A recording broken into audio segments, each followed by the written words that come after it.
Hi, sandali lang po. Meron akong kwento na may kwenta. Bago ako naging mayor, ang dinatnan kong Maynila ay dugyot, magulo at lugmok. Kaya binilisan natin ng kilos at walang sinayang na oras.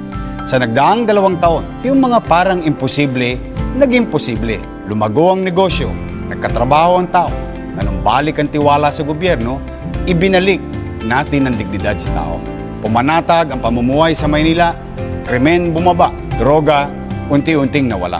Ngunit, hinamon tayo muli ng tadhana. Dumating ang pandemya, mabilis na aksyon na naging tugon. Ospital, gamot at pasilidad ay maagap na naihanda.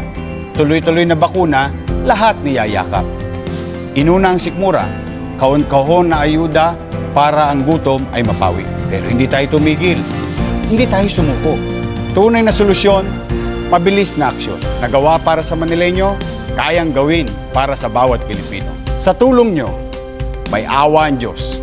Ito ang gagawin ko.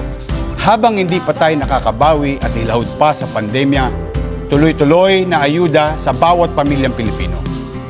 Ani ng mga magsasaka, bibili ng gobyerno sa tamang halaga. Bawas na buwi sa krudo at kuryente ay dagdag na kita sa bawat pamilya. Naumpisa ang build, itutuloy natin. Pero tayo naman, build more hospitals, better schools, more housing, and create more jobs. Sa seguridad ng ating bansa, we will be fearless. Sa pakikitungo sa ibang bansa, we will be fair. But always, always, always faithful to the Filipino people. Tapat sa bayan, tapat sa iyo.